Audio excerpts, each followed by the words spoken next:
Once again, my gang and I had given Inspector Carmelita Fox the slip. I was surprised to see how well she took it. Finally, the secret police file I'd been searching for all these years. With this, I could avenge my family and regain possession of our most valued treasure.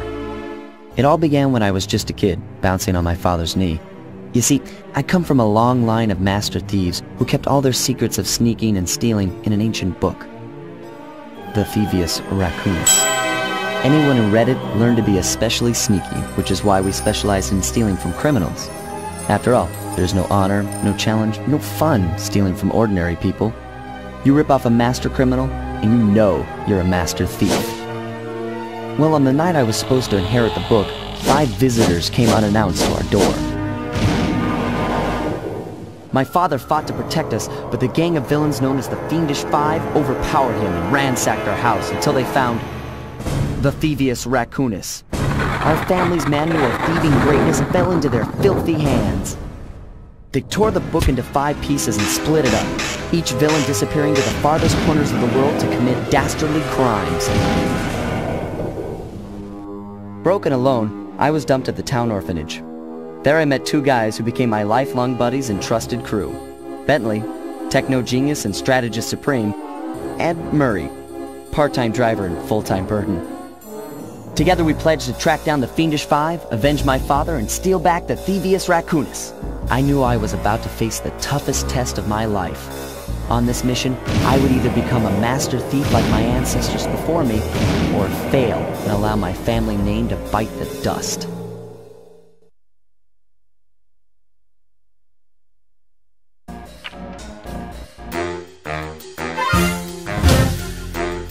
The road trip gave me the time I needed to study up on Sir Raleigh the Frog. As a young man, this hot-tempered frog grew bored of his life of luxury and privilege. On a whim, he tried his hand at a bit of piracy and found it to his liking. Raleigh, who quickly became addicted to crime, was brought into the Fiendish Five as chief machinist, where his evil tinkering genius rose to new heights. The last reported sighting of this mad machinist was off the soggy coast of the Isle o' Rath, a small island uncomfortably situated in the middle of the perilous Welsh Triangle.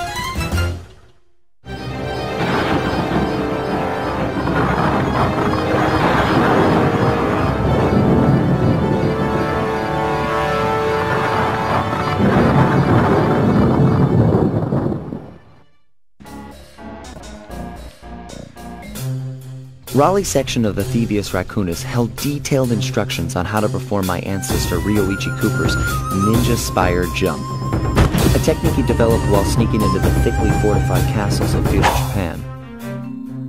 Finding a way off Raleigh's boat got a little tricky with the untimely arrival of Inspector Fox, who, failing to find me, busted Raleigh and his crew.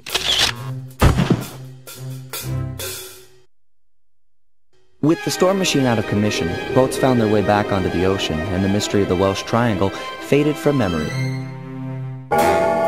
My gang and I loafed around England for a while, enjoying the pleasant weather, and then headed back home, excited for our next heist.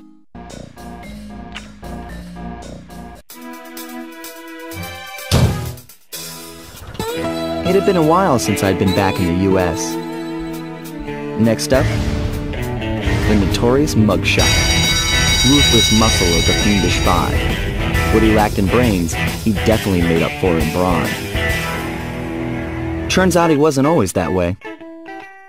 He grew up as the run of the litter, a neighborhood weakling. The only friends he could turn to were usually found on the big screen. It was there that he spotted his first gangster, and he knew instantly that that's what he wanted to be. He spent the rest of his youth working real hard to get there, fueled on his dreams of great power and respect. With enough perspiration, he realized that dream. He'd become a hard-boiled, street-brawling, tough-as-nails gangster, ensuring that he'd never be picked on or pushed around again.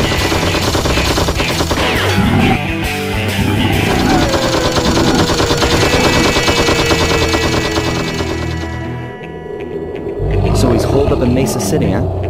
I've always wanted to go to that thriving American boomtown.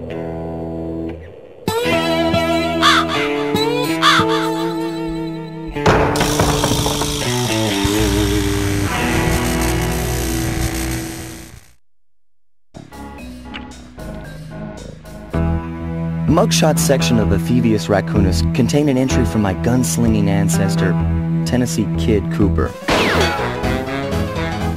His specialty was the rail walk and rail slide, moves perfected through a lifetime of theft in the Old West. Getting out of town proved to be a little more challenging than getting in. Having just missed us, Inspector Fox went for the next best thing and dragged that canine steroid case off to jail. That was the end of Mugshot's gambling empire, and Mesa City's citizens soon returned home. While me and the boys, well, we enjoyed the rest of our stay in America, and then returned to Paris, ready for our next mission.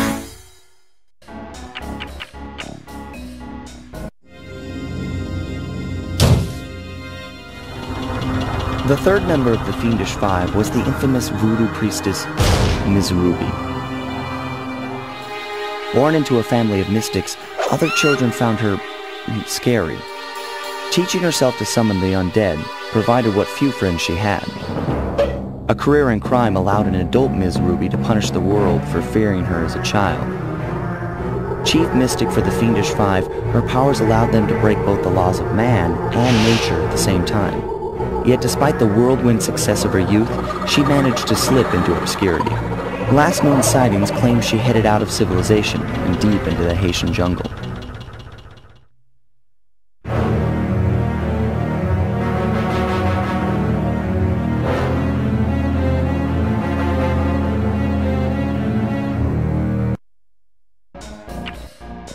Ms. Ruby's section of the Thievius Raccoonus held notes from my pioneering ancestor, Slyton Common. His invisibility technique allowed him to steal from corrupt pharaohs and greedy noblemen. Right on schedule, Inspector Fox's arrival cued my exit. The production of zombies, made illegal in the World Peace Accord of '71, earned Ms. Ruby a life sentence behind bars. While the gang and I enjoyed a few weeks in the tropical sunshine, working on our tans in preparation for our next caper.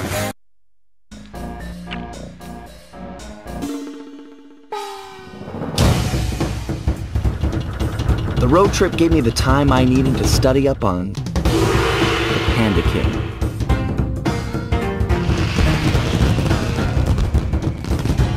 Born penniless, he was fascinated by the fireworks rich noblemen set off every New Year's.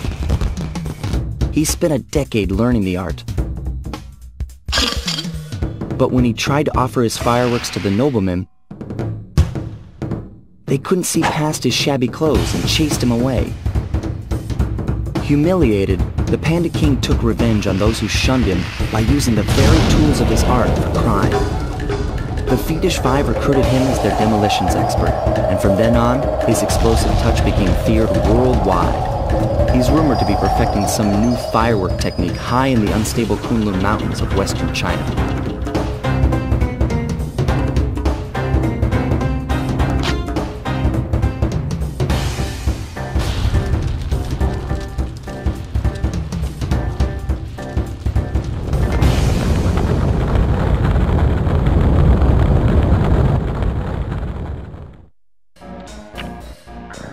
Retrieving the Panda King section of the Thievius Raccoonus gave me a chance to learn about my technically minded ancestor, Otto Van Cooper. Not known for his physical dexterity, Otto relied on vehicles to aid him in his criminal endeavors. Armed with his designs, I was sure Murray would be able to make some cool modifications to the team van.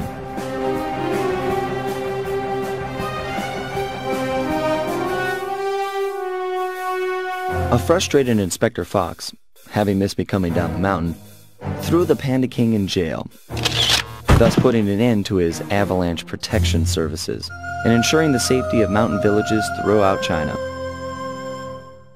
My gang and I took a little time off and did some shopping in Hong Kong. Thoroughly relaxed, we headed home to plan our next move.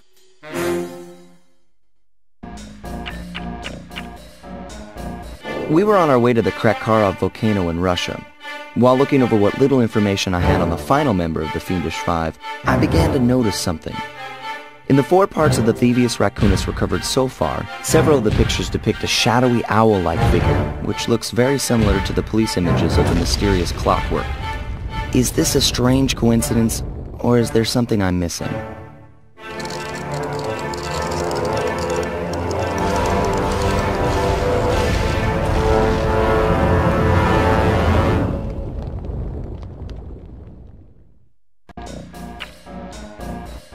It took some tricky maneuvering, but I managed to snatch that last piece of the Thievius Raccoonus from Clockwork's claw.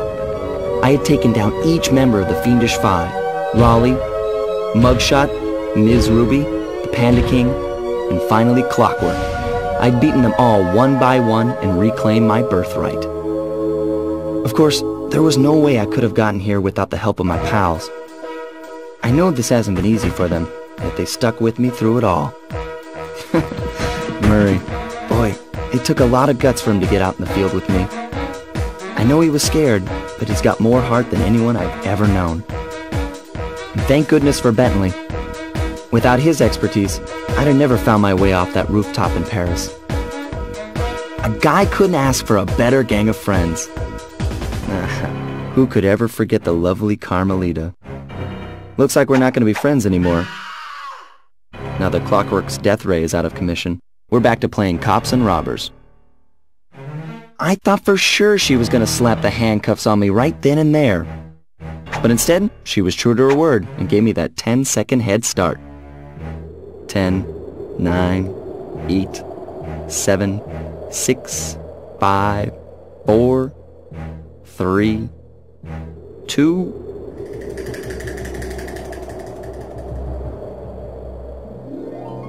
1.